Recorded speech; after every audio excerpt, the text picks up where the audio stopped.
Nous sommes heureux de vous retrouver. Nous examinons le 5e modèle d'action sur les prix. Il s'agit d'un modèle de trading journalier. Et nous allons traiter spécifiquement des expansions de volatilité intrajournalière.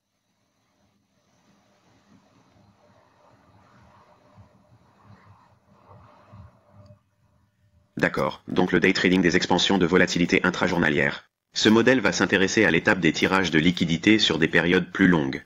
Cela signifie que nous allons nous concentrer sur un biais directionnel. Notre configuration sera l'expansion de la volatilité intraday, et le modèle que nous utilisons est celui des oscillations de séance, avec une utilisation de la puissance 3.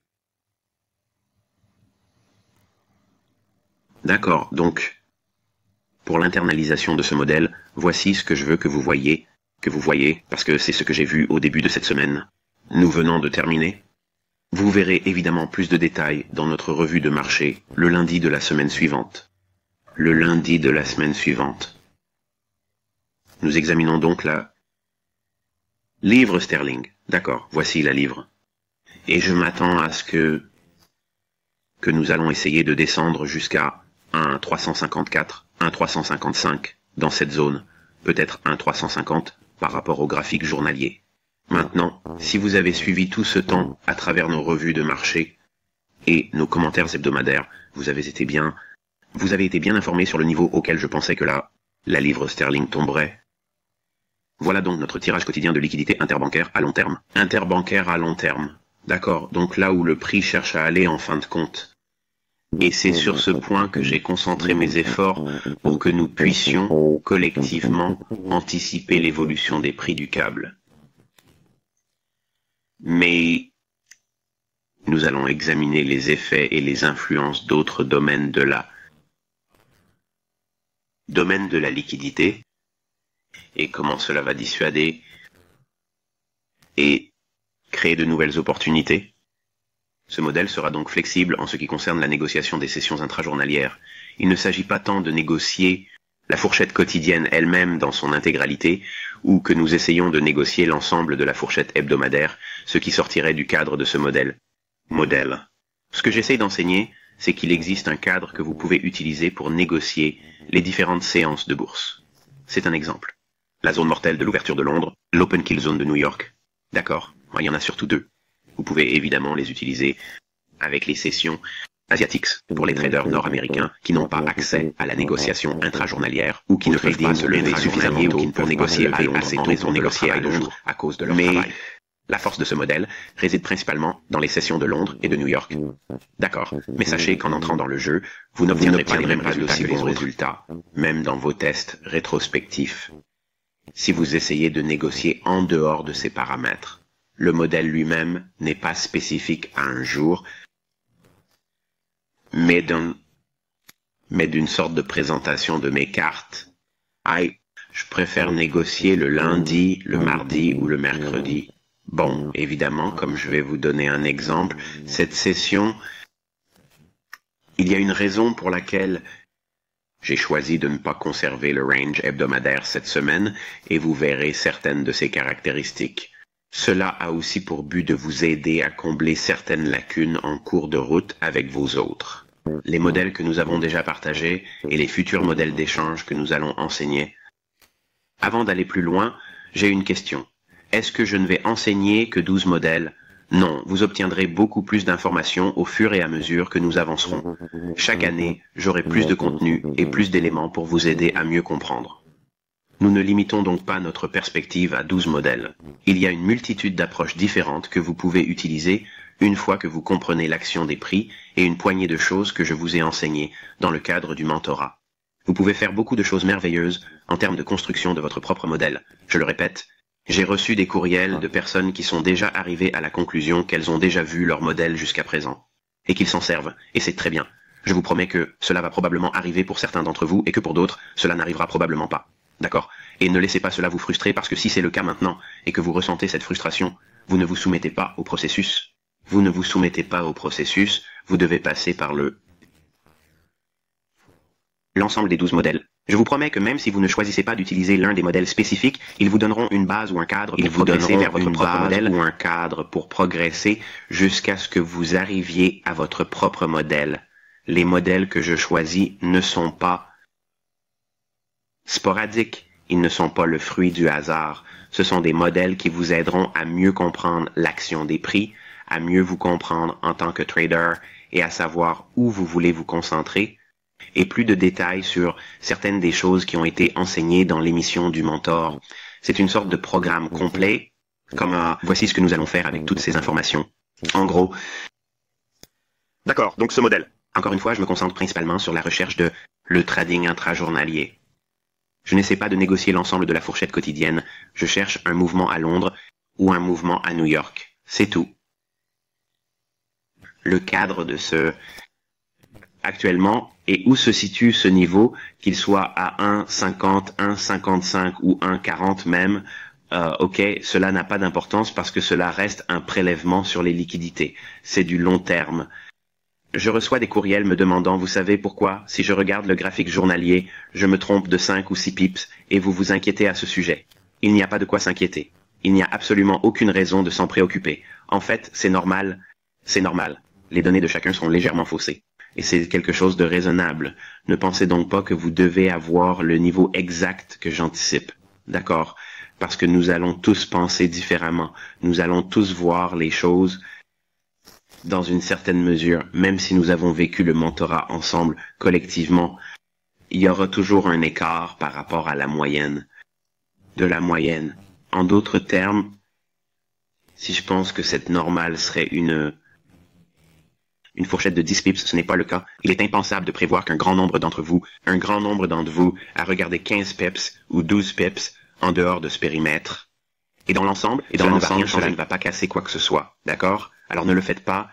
N'essayez pas de couper les cheveux en 4. D'accord? Quand je mentionne des choses qui sont très spécifiques, et faites ceci et seulement de cette façon, concentrez-vous sur ça. Mais si je n'ai pas dit ça à propos de quoi que ce soit, ou les choses qui vous préoccupent, très préoccupés, alors ne le faites pas, d'accord? Parce que vous allez perdre votre concentration. Vous ne ferez qu'ajouter du stress et de l'anxiété dont vous n'avez pas besoin. D'accord? Très bien. Nous examinons un graphique quotidien. Il s'agit de la livre sterling par rapport au dollar américain. Et j'ai l'information notée ici, qui sont importantes. La prochaine fourchette quotidienne, d'accord? Ce qui est montré ici va jusqu'au lundi de la semaine en cours, de la semaine actuelle de cette présentation. Et nous prévoyons une baisse jusqu'à ce niveau de 30, 50, 4. C'est ce que je cherchais spécifiquement. Mais nous ne pouvons pas ignorer le creux précédent à 1,322,06. D'accord. Qu'est-ce qui va rester en dessous de ce niveau de 32,06? Un niveau? Les cellules s'arrêtent, d'accord. Sous la forme d'un artiste de la rupture. C'est celui qu'il faut vendre à découvert s'il s'effondre ou ceux qui ont pris une position longue et qui ont eu cette écriture jusqu'à environ un 34,50 ou quelque chose comme ça, puis ont dû s'asseoir pour les tirer. Leur stop cellulaire se trouvait en dessous de ce niveau de 32,06. Donc nous avons un pool de liquidité en dessous de ce niveau. Ok. Donc il y a une ponction sur la liquidité à très court terme, à un 32,06 ou en dessous, ok. Il faut donc en tenir compte, même si j'attire l'attention sur le graphique journalier. Souvent vous gardez l'attention sur le graphique journalier. La perspective interbancaire, ne perdez pas de vue qu'il y aura toujours ces périodes plus courtes au cours desquelles le marché peut se retourner. Il ne s'agit pas nécessairement d'un renversement complet, mais cela crée souvent des opportunités pour de nouvelles transactions intrajournalières à court terme, d'accord? Et bien souvent, il peut modifier la fourchette hebdomadaire. Autre chose que ce que j'avais anticipé, d'accord? Nous allons donc nous appuyer sur ces informations au fur et à mesure. D'accord, encore une fois, le day trading, les expansions de la volatilité intraday. Quand nous cherchons des scénarios haussiers, ce que nous anticipons, c'est l'ouverture dans cette perspective. Et c'est un peu comme un dialogue interne et comment je le visualise. La fourchette ici ne fait que délimite ce qui serait perçu comme une séance, d'accord? Donc, si nous encapsulons toute la session de Londres ou de New York depuis le point de départ de la zone d'abattage jusqu'à la fin de la zone d'abattage, c'est ce que je suis en train de faire à l'interne. L'analyse de ces représentations grossières d'une représentation brute d'une bougie.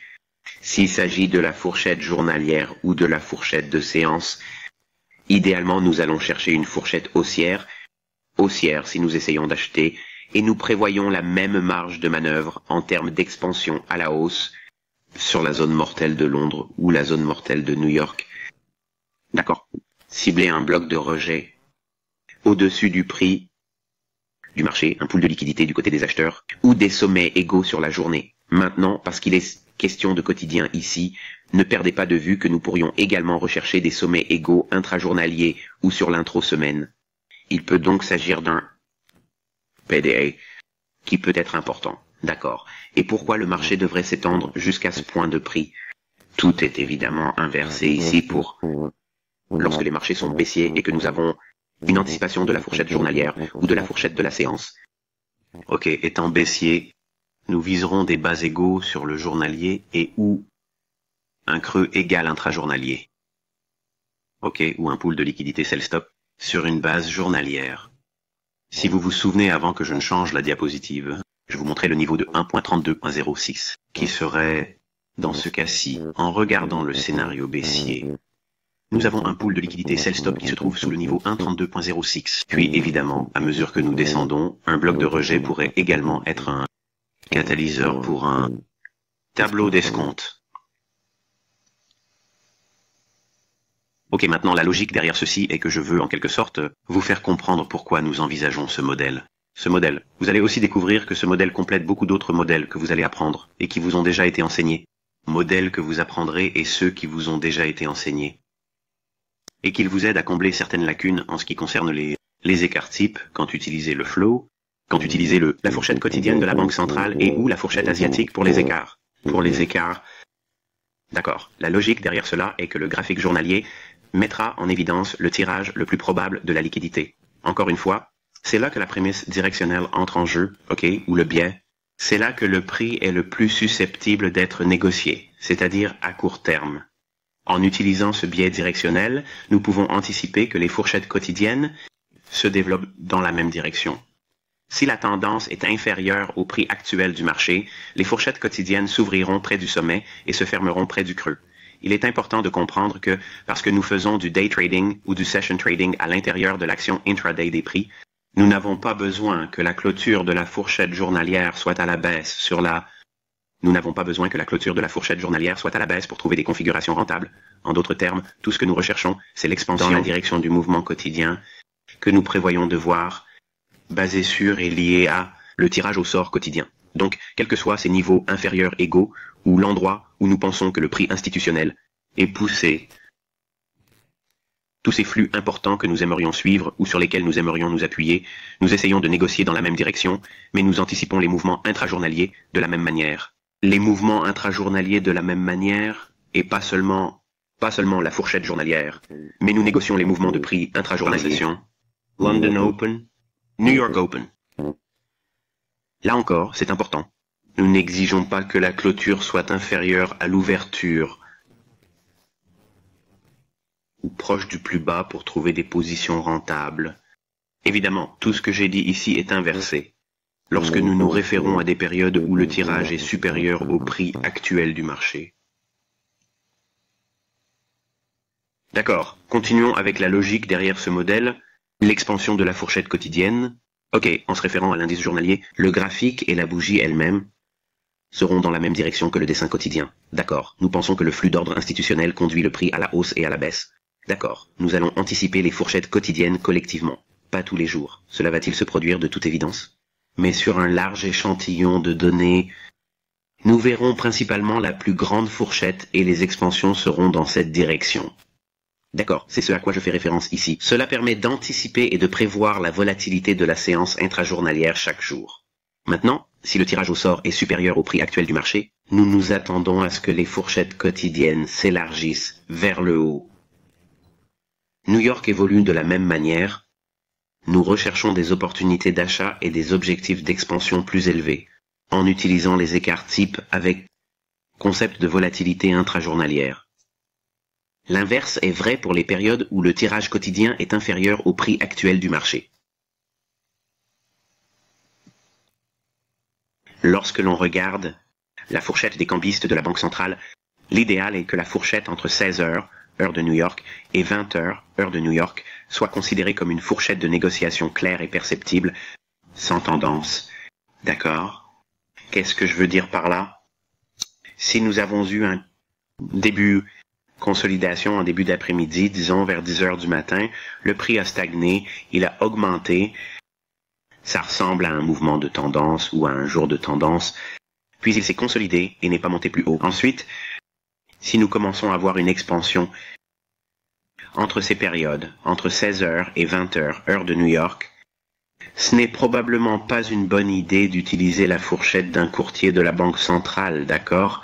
La fourchette idéale est de plus de 15 pips.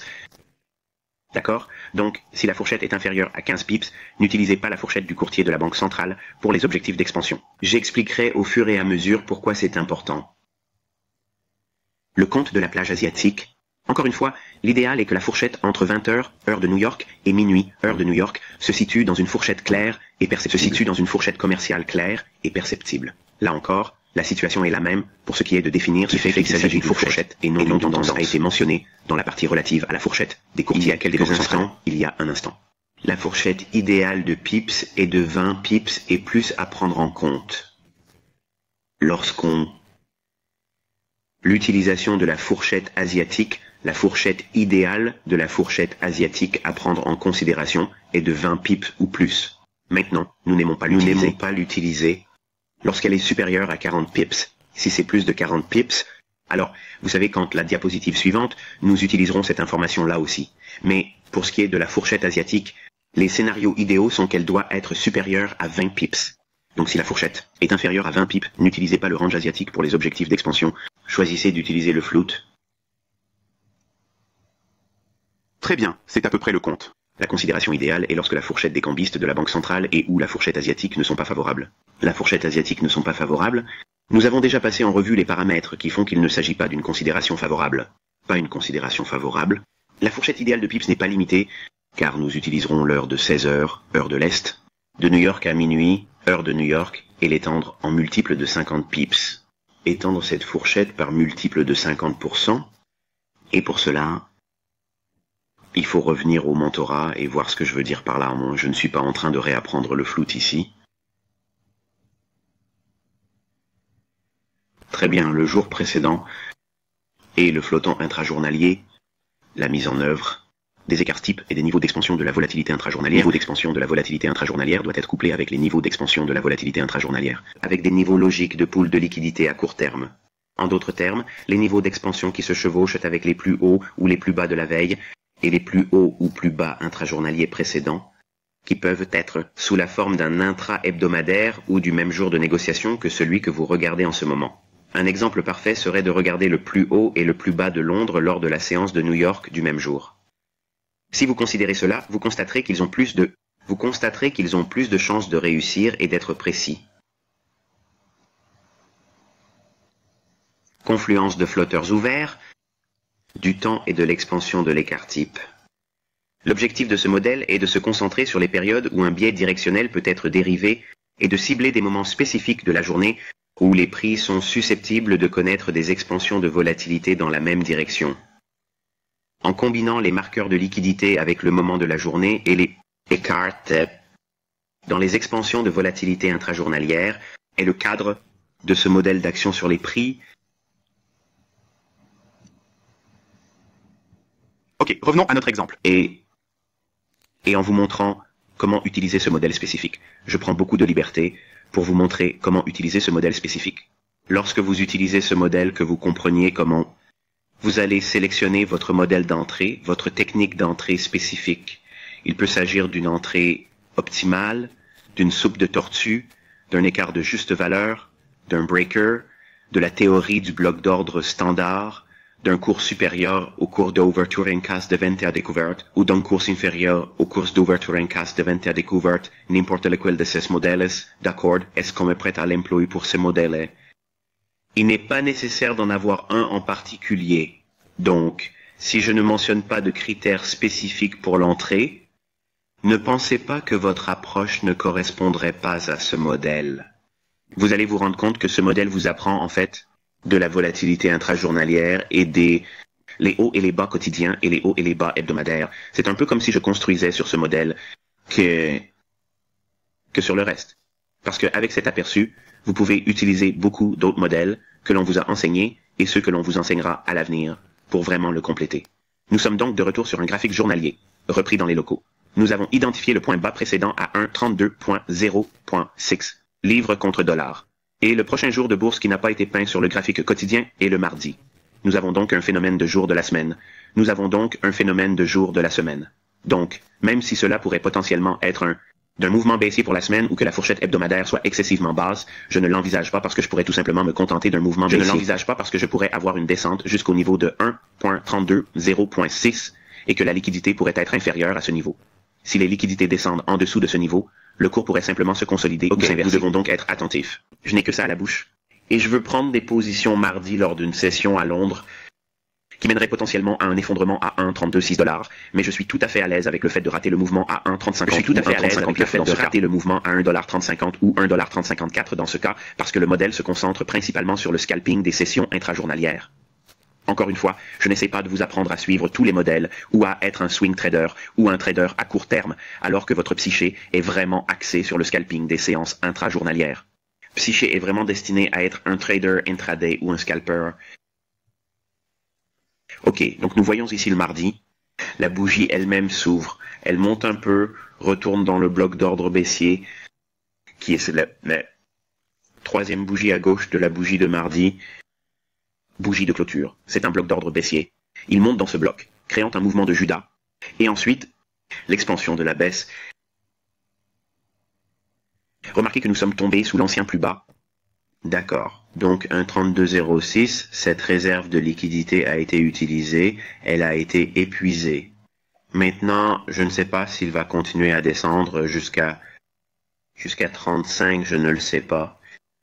Je n'en suis pas certain, surtout s'il y a de l'indice du dollar. Évidemment, pour les personnes qui ont suivi mon commentaire hebdomadaire, vous savez que nous avons suivi un sommet égal, que nous avons ciblé pour la liquidité d'achat et de vente, et j'ai mentionné que nous devions être attentifs à ce point. Donc, s'il se négocie à ce niveau, d'accord, et nous trouverons des détails à ce sujet dans quelques minutes lorsque nous passerons à cette diapositive, cela peut être un catalyseur qui crée une pause à court terme, pause ou un renversement à court terme, et il n'est pas encore nécessaire de négocier des 35. D'accord. Il faut donc être conscient, et je l'ai également mentionné dans le commentaire de la semaine dernière, que nous entrons dans une période où Cable lui-même pourrait voir quelque chose en termes de hausse et de faiblesse du dollar, en termes de tendance saisonnière, et de faiblesse du dollar en termes de tendance saisonnière. C'est la raison pour laquelle j'ai utilisé ce modèle. Et si vous regardez le trade que j'ai montré sur Twitter, et aussi sur le forum, les raisons pour lesquelles ce n'était seulement un day trade, c'est à cause des choses que je décris ici. D'accord, et ces conditions sont illustrées ici avec l'indice du dollar. Le bloc d'ordre baissier mensuel qui commence à DA et qui compte pour que vous alliez sur vos graphiques mensuels et que vous regardiez cela. Vos graphiques mensuels, et regardez-les, vous verrez à quoi je fais référence. C'est le prix d'ouverture. Ensuite, nous avons atteint des sommets équivalents au 19e et 20e jour de l'indice du dollar. Et nous sommes remontés au-dessus d'environ 30 pips. Ou plutôt 20 pips, et nous avons également atteint ce bloc d'ordre mensuel. Donc, en même temps, il s'agit d'une négociation qui a lieu le jeudi. Je pense maintenant au profil hebdomadaire. Je vous ai donné un profil d'inversion qui peut se produire lors d'un FOMC, mais il n'est pas nécessaire que cela se produise lors d'un FOMC si les paramètres sont les mêmes que ceux que nous montrons ici. L'indice du dollar est un véritable feu de paille. Il monte. Nous avons été tout le chemin vers le haut, et maintenant il a finalement atteint un niveau où il a dégagé ses stops d'achat au-dessus de par rapport au graphique quotidien des sommets égaux. Et nous avons créé des sommets égaux le 19 et le 20 juin, puis nous avons élargi le bloc d'ordre baissier mensuel. Donc, lorsqu'il atteint ce bloc, d'accord, nous savons aussi que ce même mouvement, en revenant au cable, il se négocie maintenant en dessous de ce niveau de dollar. D'accord? Il s'agit donc d'une baisse suspecte. Et nous devons être conscients que cela pourrait potentiellement s'arrêter ou s'inverser. Par conséquent, si nous voulons être à découvert sur le câble, le modèle est fort dans ce sens parce qu'il ne négocie que les sessions et qu'il vise ces périodes de liquidité Et il incorpore également des domaines où les concepts d'analyse à plus long terme, même si nous ne négocions pas de position à long terme, à plus long terme ou de swing, nous utilisons les connaissances glanées à partir de ce contenu que nous avons fait dans le mentorat pour nous aider à d'éviter de conserver trop longtemps une opération gagnante et de la voir se retourner contre nous. D'accord? Et encore une fois, le conseil, vous allez regarder vos graphiques de l'indice du dollar et vous verrez les détails qui sont montrés ici et revenez sur les graphiques de commentaires que nous avons présentés dans les commentaires hebdomadaires. Nous reviendrons sur les graphiques de commentaires que nous avons présentés dans les commentaires hebdomadaires. Maintenant, pour ce qui est du câble, il s'agit d'un cadre temporel de 15 minutes. De me concentrer principalement sur l'intervalle de temps de 15 minutes parce que lorsque nous faisons des écarts types, je reçois des questions. J'ai des questions beaucoup. Dois-je passer d'une période à l'autre lorsque je fais les écarts types? La réponse est non. Je veux rester dans l'intervalle de temps de 15 minutes parce que j'aime cet intervalle de temps. C'est un peu comme un indicateur. En ce qui concerne le volume des bougies, il est préférable, selon mon expérience, de se concentrer sur le volume des bougies. Mieux de se concentrer, selon mon expérience, sur le cadre temporel de 15 minutes que sur le graphique horaire, par exemple. Donc si vous regardez juste les corps des fourchettes que nous recherchons pour la fourchette des courtiers de la Banque centrale, la fourchette asiatique ou l'écart, il pourrait fausser vos projections et vos niveaux d'expansion. C'est pourquoi la cohérence que j'ai trouvée est aussi simple que d'utiliser l'intervalle de temps de 15 minutes. Vous allez me demander pourquoi il faut se limiter à ce laps de temps. Je ne le sais pas personnellement. C'est juste que sur l'ensemble de mes tests et en essayant de déchiffrer ce que l'IPTA essaie de faire au jour le jour, j'ai constaté la plus grande cohérence en utilisant le cadre temporel de 15 minutes.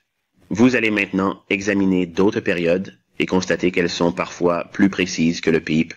Cela ne m'intéresse pas. D'accord? Et comme vous allez voir les choses qui ont manqué tout au long des tutoriels et même à travers le mentorat, je suis prêt à vous faire un bond en avant ici. D'accord? Beaucoup de gens pensent qu'ils comprennent la fourchette des cambistes de la Banque centrale. Ils pensent comprendre ces écarts types. Ils pensent comprendre. Mais ce n'est pas le cas. Ils ne le savent pas. Croyez-moi, vous allez comprendre pourquoi. Mais nous allons nous pencher sur l'organisation du mardi. Le mardi est un très bon jour. Nous savons évidemment que la probabilité de créer un haut de la semaine est toujours dans ce jour de la semaine. Cela pourrait être lundi, ce pourrait être mardi ou mercredi. La tendance à long terme de ce modèle a toujours été ce que nous venons de mentionner sur le graphique quotidien, la recherche de la cinquantaine. Et il se peut que ce ne soit pas le cas, mais nous n'en avons pas besoin, car nous n'effectuons des transactions qu'au cours des sessions. Ce que nous disons donc, c'est que nous allons entrer pendant l'Open de Londres et sortir vers la fin de l'Open de Londres ou juste avant l'Open de New York. Vers la fin de l'Open de Londres ou juste avant l'Open de New York. Pourquoi? Parce que l'ouverture de New York est typiquement quoi? Un renversement, un rechargement, et s'il doit descendre, il peut, mais il n'a pas à le faire. Donc nous essayons seulement d'obtenir l'expansion ou la viande du mouvement, la partie des lignes du mouvement de chaque séance de bourse. Cela étant dit, concentrons-nous sur le mardi. Et maintenant, nous avons les heures de la fourchette des cambistes de la Banque centrale sont délimitées ici. Et je mets entre parenthèses le plus haut et le plus bas. J'utilise toute la fourchette ici. Évidemment, en utilisant les règles, nous passons par ce protocole d'utilisation des corps et nous incluons également les wicks, ce qui nous permet d'obtenir deux mesures. L'avantage de faire les deux est que vous allez chercher des confluences que j'expliquerai plus tard dans cette présentation. D'accord. En faisant une fourchette de négociation des banques centrales, en utilisant l'outil d'expansion de Fibonacci, je vais en fait vous donner plus de détails à ce sujet dans un enseignement avancé. Je vais vous donner plus de détails à ce sujet dans un enseignement avancé qui sera produit et publié demain. D'accord. Alors pendant que vous regardez ceci, sachez que la leçon avancée qui se trouve dans le forum pour le mois de juin, la dernière leçon du mois de juin pour les sujets avancés, c'est la leçon à laquelle je me réfère, donc il n'y aura rien d'autre qui puisse vous troubler. Nous avons la fourchette des cambistes de la Banque centrale ici, et vous pouvez voir qu'il descend à un niveau de déviation de 4. D'accord, c'est tout à fait ça. Et une fois que nous avons notre première line-up comme ça, ok, ça crée la baisse journalière. Ce que vous avez, il y a maintenant un avantage interne et je vais vous montrer ce que je veux dire par là. Nous allons supposer que vous avez fait quelque chose comme moi, j'ai négocié le bloc d'ordre baissier et j'ai négocié au-dessus du prix d'ouverture du nouveau jour. C'est comme lorsque vous faites votre opération standard, vous mettez un bouton de contrôle et tapez Y sur votre MT4. Cela crée généralement ces petits séparateurs de jour. L'écran affiche 8 heures du soir, heure de New York, d'accord. C'est généralement ce qui s'affiche, surtout si vous utilisez Forex LTD. Ce prix d'ouverture est important, tout comme le prix d'ouverture à minuit à New York. Ces deux prix d'ouverture sont ceux que j'aime surveiller, en particulier l'incorporation de la puissance 3. Vous pouvez voir ici, ce mardi, un exemple parfait de puissance 3. Et bien que je n'ai pas obtenu le cours le plus élevé, je m'en moque, je n'en avais pas besoin. J'ai utilisé d'autres facteurs que j'ai déjà décrits et donnés en détail. La façon dont j'ai utilisé la technique d'entrée pour ce short, qui était une transaction réelle et pas seulement hypothétique. Vous pouvez voir où je suis entré et sorti de cette transaction. Tout ce cadre était basé sur ce que je vous enseigne ici. En outre, je reçois beaucoup de questions comme celle-ci. On me dit, Tiki, vos concepts peuvent être très élevés ou très bas avec cette précision, mais vous sortez toujours en avance, ou vous rentrez un peu plus tôt, ou vous sortez, je suis désolé, un peu plus tard. Pourquoi ne pas obtenir ces niveaux réels? Je vais être très honnête avec vous. Au fil des ans, je me suis appris à ne pas essayer d'être aussi précis. La raison en est la suivante. Si vous commencez à utiliser ces informations et que vous commencez à vous positionner à 1 ou 2 pips des hauts et des bas, je vous le promets, je vous garantis que votre courtier va vous larguer. Car si vous vous inscrivez et ouvrez un compte, vous devez ouvrir un compte professionnel ou non professionnel. C'est ainsi qu'ils vous choisissent. Ainsi, la plupart des gens, lorsqu'ils commencent à trader, ne sont évidemment pas des professionnels, donc ils se lancent en tant que non-professionnels. Et si vous commencez à trader avec ces concepts et que vous commencez à tuer, et que vous êtes très très précis, et que vous faites beaucoup de trading, chaque jour de trading, vous serez poussé vers la sortie. On vous dira, merci d'avoir joué, à plus tard, et oui, cela continue. C'est principalement la raison pour laquelle j'enseigne à ne chercher qu'une bonne configuration par semaine et à sortir un peu plus tôt. Parce que cela masque ce que je fais. Ok, donc je sais qu'invariablement, quelques-uns d'entre vous vont essayer de tester cette théorie. Ok, et je vous promets ceci. Une fois que vous l'aurez fait, vous aurez du mal à trouver quelqu'un pour faire du courtage pour vous. Croyez-moi quand je vous dis cela, cela arrivera. C'est très très difficile. C'est un peu comme un casino. Vous êtes pris en train de compter les cartes. Vous savez, vous êtes étiqueté et ils vous recherchent. D'accord. Et tous les casinos sauront qui vous êtes. Ici, c'est la même chose. Vous ne voulez pas donner l'impression que vous savez tout sur ce qui se passe. Ce n'est pas ce que vous voulez. En fait, c'est probablement une bonne idée pour vous de faire quelques échanges de temps en temps. Et cela ne sonne pas bien. Je sais que cela va probablement dans une oreille, et que cela va dans votre estomac, et que cela vous rend malade. Et maintenant, vous voulez me faire taire. Mais écoutez-moi, je vous le dis, si vous êtes très cohérent, la meilleure chose que vous puissiez faire, c'est de faire des transactions à faible effet de levier et de les lancer pendant un certain temps. Vous ne voulez pas que votre courtier vous suive de si près qu'il s'attende à ce que vous soyez dans les hauts et à ce que vous sortiez dans les bas. Vous savez, 3 fois par semaine. Si vous tradez comme ça, je vous le dis, à un moment donné, ils vont en avoir assez que vous preniez leur argent et vous sortirez par la porte. Il est donc très important que vous compreniez qu'il y a une raison pour laquelle je fais ce que je fais. Quand je partage mes trades publiquement comme Twitter ou autre, je ne veux pas toujours partager où j'entre et où je sors. D'abord parce qu'il y a des gens qui pensent savoir ce qu'ils font et qui essaient d'inverser mes transactions en pensant qu'ils ont découvert le système. J'entre dans des domaines où ce n'est pas logique. Parfois, je donne des exemples où c'est exactement comme ça, mais il y aura des moments où j'entrerai un peu plus tôt ou un peu plus tard parce que je cache des choses de mentorat. Il y a un groupe de personnes qui pensent savoir ce qu'elles font rien qu'en regardant les choses que je partage en ligne. La seule chose que j'essaie de montrer, c'est la cohérence. Je n'enseigne pas le mentorat à travers mes exemples commerciaux. Il y a donc quelques personnes qui me suivent juste pour cette raison dans la zone d'adhésion gratuite et elles ne vont jamais comprendre. Ils croient que c'est le cas, mais ce n'est pas le cas pour l'obtenir. Mais sachez qu'à l'avenir, il est important pour vous de ne pas être précis à 99%. Il est bon d'être précis à environ 70% et de perdre quand même un peu. Allez-y avec quelques transactions à un moment de la journée qui n'a rien à voir avec la réalité. Parce que s'ils voient que vous opérez toujours à une heure précise, ils voudront se dire que tout le monde peut avoir de la chance de temps en temps. Il faut donc les guider sur le chemin de la réussite. Je n'aime pas dire cela, mais il n'y a pas d'autre solution. Il faut toujours masquer ses intentions en tant que commerçant. Masquez toujours vos véritables prouesses. Ne restez jamais aussi constant que vous voulez le croire. Ce n'est pas ce que vous voulez. Parce que ce n'est pas bon pour votre carrière. Vous voulez en jeter. Faire des choses qui n'ont aucun sens. Tu sais que tu n'as pas besoin de perdre beaucoup d'argent, mais tu dois montrer que tu as perdu plus que ce que tu es prêt à faire. Et c'est quelque chose que vous devrez accepter. Si vous ne me croyez pas et que vous voulez être le champion qui réalise l'exploit olympique d'avoir toujours raison, voyons combien de temps vous resterez dans le monde de la vente au détail, car ils vous pousseront vers la sortie. Très bien. En gardant les niveaux de mardi sur notre graphique, nous allons maintenant tracer les niveaux de la fourchette des courtiers de la Banque centrale pour mercredi. Remarquez que la fourchette des cambistes est inférieure à 15 pips. D'accord, vous voyez ça? Nous ne pouvons pas utiliser cette fourchette. Mais j'ai une déviation numéro 3 tracée ici juste pour vous montrer que c'est ce que vous obtiendriez.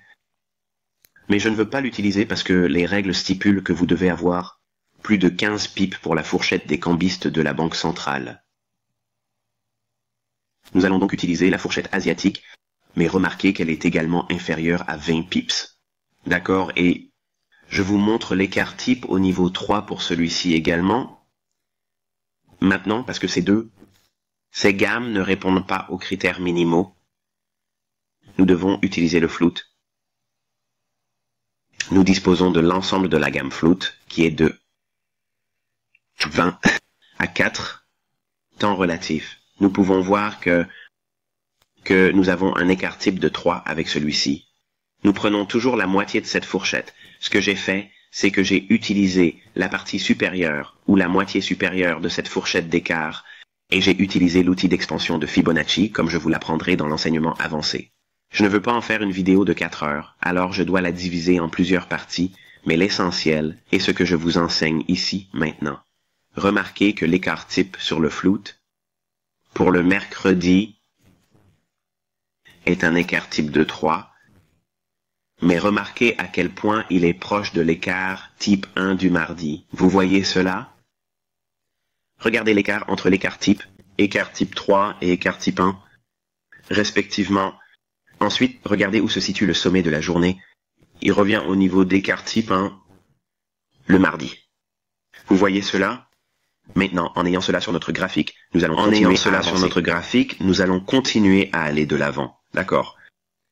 Le principe est que nous cherchons à faire baisser les prix. Mardi, nous avions un gagnant. Maintenant, le mercredi, nous pouvons négocier la séance de New York comme une clôture de Londres ou chevauchement de New York, renversement, avec ce principe. En négociant avec ce niveau de 1,3206. C'est ce que représente cette ligne horizontale, cette ligne bleu foncé. Elle délimite l'ancien bas précédent. Remarquez qu'elle monte, qu'elle l'atteint la première fois au cours du 20e, se rétracte puis remonte pour atteindre à nouveau l'écart type 3 en juin. Le passage au-dessus de ce niveau de 1.30.20.6 est une vente de soupe de tortue. Vous pouvez donc être vendeur lors de la séance de New York qui se chevauche avec la clôture de Londres. C'est là que vous pouvez faire entrée en fin de journée, alors qu'autrement, nous chercherions à liquider nos transactions. Toute cette journée du 20 est principalement orientée à la hausse, n'est-ce pas? Eh bien, nous pouvons vendre à découvert et ignorer ce mouvement en tant que scalper et essayer d'obtenir un certain type de mouvement pour la prochaine séance de négociation en Asie.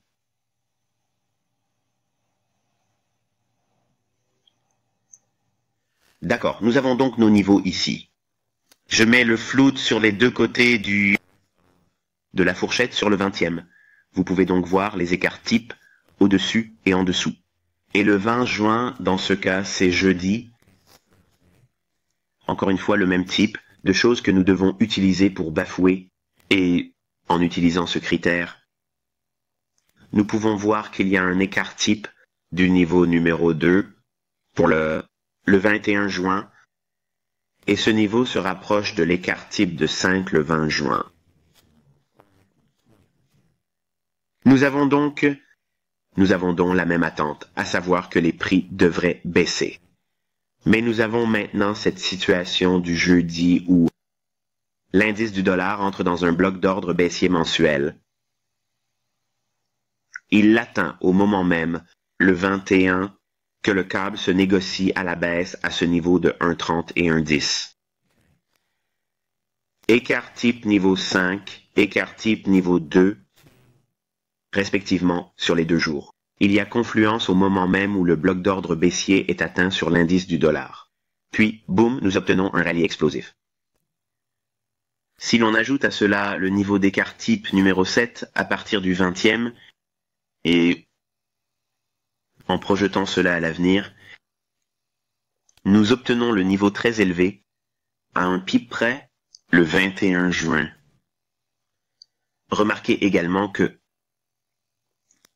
tout ce mouvement, ce rallye explosif, si vous n'aviez pas été attentif à la réserve de liquidité qui a été notée sur les sommets égaux de l'indice du dollar et le bloc d'ordre baissier mensuel, vous n'auriez pas anticipé une telle hausse des prix en termes de renversement.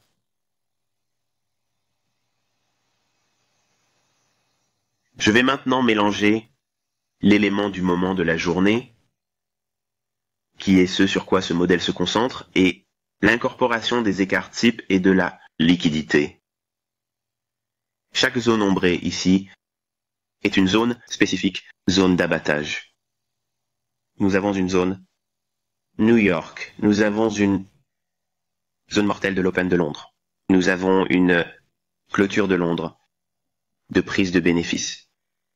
Chacun de ces points d'inflexion se produit à un écart type qui se chevauchement, ce qui correspond à une confluence avec l'écart type de la veille et l'heure de la journée.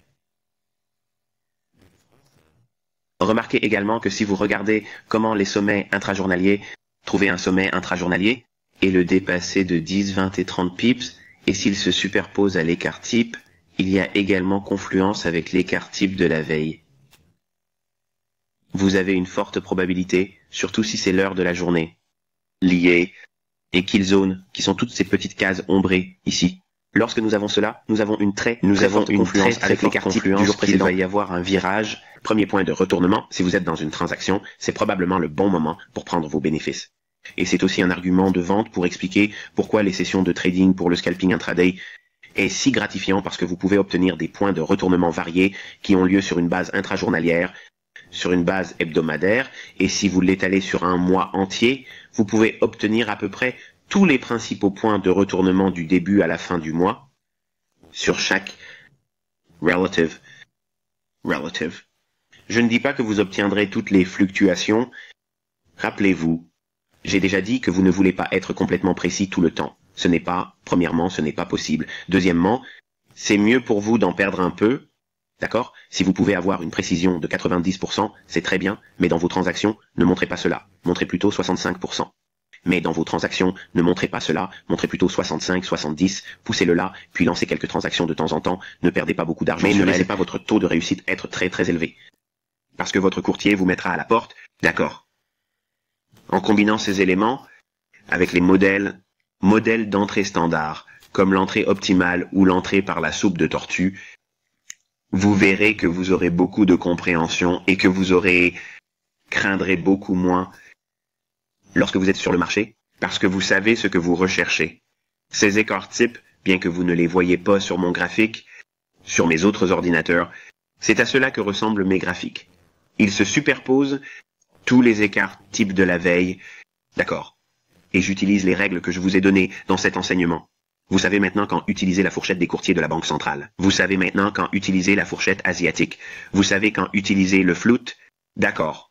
Retournez dans le mentorat et apprenez-les spécifiquement, puis appliquez les règles ici quand je ne veux pas utiliser l'un et quand je dois utiliser l'autre. D'accord. Je fais ces choses à dessein. Parce que vous l'avez déjà vu, il y a des crétins qui veulent que tout le monde le sache. Et ils n'ont aucune idée du niveau de connaissance qu'ils sont en train de gaspiller. Et cela n'a rien à voir avec le fait que je sois avide de vente. Parce que personnellement, je me fiche de savoir si quelqu'un d'autre participe au mentorat. Je m'en fiche. Je ne veux pas que ces informations soient simplement jetées, parce qu'elles ont nécessité beaucoup d'études et beaucoup de sueur et de sommeil perdu, et juste obsessionnel, une étude obsessionnelle. Et il y a beaucoup de foi et de croyances à propos des points de pivot et autres, et nous en incorporons une partie. Mais en soi, ils sont inutiles. Ceci, en soi, est puissant. Ce que je viens de vous montrer dans ce modèle, c'est le Graal. C'est ce que tout le monde ne verra ni ne comprendra jamais. Quand j'ai vu cela et que j'ai découvert ce modèle, d'accord, de la façon dont les écarts types sont Comment calculés, les écarts types devraient être utilisés et comment ils se chevauchent avec les jours précédents, ça a tout débloqué. je savais exactement ce que je voulais faire en matière d'action sur les prix. On me demande donc souvent, Quelle était la chose qui vous a transformé de médiocre en termes d'analyse, à savoir, qu'est-ce qui fait de moi un trader du cercle intérieur? C'est ce qui fait de moi un trader du cercle intérieur. Donc, il y a une raison pour laquelle... il y a une raison pour laquelle je n'en parle pas. Il y a une raison pour laquelle j'ai juste des gens très proches de lui parce que je voulais voir si quelqu'un le découvrirait. D'accord? Et personne ne l'a découvert. Personne n'a été capable de rassembler ces éléments. Et je pense que si quelqu'un était un programmeur informatique, c'est lui qui aurait le plus d'avantages à le faire. Si vous n'étiez pas un programmeur informatique et que vous n'aviez jamais appris à coder, vous n'y arriverez jamais. Je suis convaincu que je ne l'aurais jamais obtenu si je n'avais pas étudié le codage. Ainsi, en prenant ces idées algorithmiques de recherche de points de données ou de tableaux précédents, en pensant en termes de C++, en tant que programmation informatique, vous devez avoir des tableaux. En tant que programmation informatique, vous devez avoir des tableaux où vous obtenez l'information. Eh bien, IPTA, c'était ma théorie et ma logique quand j'essayais de déchiffrer si les marchés sont algorithmiques, et je vous laisse le soin d'en décider. Et je pense que si quelqu'un étudie vraiment mes informations, il en ressort rapidement qu'il n'y a pas d'autre solution. Mais je voulais voir s'il y avait un moyen pour une intelligence artificielle de, en fait, manipuler et contrôler les prix. Comment le ferait-elle? J'ai commencé à me demander si je pouvais contrôler les prix et créer un algorithme moi-même, et si je pouvais, en fait, créer un programme dont disposerait une banque centrale. Que ferais-je? Eh bien, je chercherais, parce que avant d'aller plus loin, sachez que l'IPTA, et je l'ai déjà dit quelque part dans les archives, mais je ne sais pas où, l'IPTA ne comprend pas où se trouve votre arrêt. Elle ne sait pas où se trouve la banque. Ils ne savent pas où se trouve la banque XYZ ou Joe Schmo. Ils ne savent pas ce genre de choses. D'accord, elle ne le sait pas. Elle n'est pas aussi intelligente. C'est ce que je pense. Et c'est la raison pour laquelle il se comporte comme il le fait. Donc il négocie ou pas, mais il fait varier les prix. Et les prix par rapport à l'endroit où la logique qui a été mise en place dans sa programmation suggérerait que la liquidité des traders serait. Et il n'est pas difficile de s'en rendre compte, il suffit de trouver le dernier sommet des 20 derniers jours et le dernier creux des 20 derniers jours, et vous savez que c'est le premier marqueur que l'IPTA va prendre en compte. Ce sera donc le cas. Les 20 derniers jours de la plage de données. Ensuite, si nous avons déjà balayé ce bas ou ce haut au cours des 20 derniers jours, la prochaine limite ou tableau à des fins de liquidité sera le 40 jours, et ainsi de suite jusqu'aux 60 jours, et ainsi de suite jusqu'à 60 jours. À l'intérieur de ces fourchettes, il y a hebdomadaires. Hebdomadaires et des points de liquidité. L'emplacement de la liquidité sera donc fonction de la façon dont nous avons étudié le prix. Lorsque nous mélangeons ces concepts et qu'on les utilise avec l'idée de l'écart type que je vous ai enseigné ici, vous avez tout ce dont vous aurez besoin en ce qui concerne les informations d'initié. Parce que vous allez découvrir que tous les points d'inflexion ne sont pas aussi aléatoires qu'ils en ont l'air. Je reçois des gens qui m'envoient des courriels pour me dire « Eh, vous savez, je regarde ça, je regarde ceci, et ça fait ceci et ça fait cela. » Mais je n'y arrive pas. Je n'arrive pas à savoir quand il faut faire ça, quelle fourchette dois-je utiliser. Est-ce que j'utilise la fourchette des courtiers de la Banque centrale ou la fourchette asiatique? Vous connaissez la procédure et le protocole? Je ne le fais pas maintenant, s'il vous plaît. Si vous mangez des spaghettis ou si vous regardez un enfant, arrêtez-vous et écoutez-moi, parce que ce que je vais dire va être très important. Va être très important. Ne le faites pas. Et je veux dire par là qu'il ne faut pas partager en aucune façon des graphiques pour montrer ce que je viens de vous apprendre. Je vais perdre la tête si je vois des gens le faire. Ne m'envoyez pas un graphique et sur Twitter et dites « Hey, est-ce que je fais ça bien ?» ou « Pourquoi ça n'a pas fait ça ?» ou « Pourquoi vous n'avez pas fait ça ?» S'il vous plaît, ne faites pas ça. Ne le faites pas. Si vous voulez partager des choses, vous savez, partagez-les dans un forum. Mais ne le faites pas sur les médias sociaux, ne le faites pas dans des vidéos YouTube, ne faites pas ce genre de choses. Mais l'essentiel, c'est le chevauchement des écarts des jours précédents. De la façon dont je calcule les plus hauts et les plus bas hebdomadaires et les plus hauts et les plus bas quotidiens. Je ne sais pas toujours quels sont les plus hauts et les plus bas quotidiens parce que je dois attendre le temps. Le temps est la zone mortelle. D'accord? Donc je sais généralement quels sont les jours de la semaine. Je sais généralement quel jour de la semaine cela peut se produire, et cette semaine en a été la preuve parce que je n'ai pas tenu jusqu'à l'expansion hebdomadaire. J'ai baissé le mardi, nous avons eu une petite consolidation basse avant le retracement de mercredi jusqu'à ce $. Puis nous avons eu un autre effondrement. D'accord, ce sell-off descend en dessous de ces creux égaux qui ont été formés sur le juin et le juin. Il s'agit donc d'un creux égal. De plus, ce niveau est inférieur à celui de Dalala. C'est en dessous de ce niveau de Dalala. Il s'agit donc d'une descente en dessous de ces doubles creux qu'ils ont créés dans le mois de juin. Il s'agissait de mettre les gens à découvert, jusqu'aux heures de cassure qui ont été à découvert en dessous. Ils vont vendre, ce qui va donner l'occasion de créer plus de liquidité à l'achat pour les professionnels, ce qui est l'objectif de cette opération sous ce niveau de 1.32.0.6. Ce qui est, encore une fois, au même moment, l'indice du dollar crée sa course vers le prix d'ouverture des blocs d'ordre baissiers mensuels. L'ouverture des blocs d'ordre baissiers mensuels. Ensuite, nous avons ce mouvement d'extrapolation à la hausse. Ok, même avec tout cela, regardez ce graphique, et vous verrez que tous les éléments sont présents par rapport au temps, au prix, et aux écarts types. Mais il faut mélanger les écarts des jours précédents pour y parvenir. Des jours précédents. Maintenant, je sais que vous allez regarder cette vidéo et vous allez dire « Waouh, c'est vraiment super, mais je n'ai aucune idée de ce que je vais faire avec. » Et c'est normal de ressentir cela. D'accord, c'est normal. Ce que je veux que vous fassiez, c'est commencer à passer en revue chaque journée de trading, avoir un graphique, en d'autres termes, un modèle dans votre MT4, ou une fois que vous avez tracé vos écarts staples pour la fourchette des courtiers de la Banque centrale, si elle est applicable, si elle ne l'est pas, alors vous utilisez la fourchette asiatique. Si elle ne l'est pas, alors vous utilisez la fourchette des courtiers de la Banque centrale. Mais une fois que c'est là, vous le laissez là, puis vous faites le jour suivant, et vous faites le jour suivant, et vous étudiez chaque point d'inflexion dans les zones d'abattage. Vous verrez qu'il y a une variance de 3 à 5 pips, ce qui est ce que je pense être normal.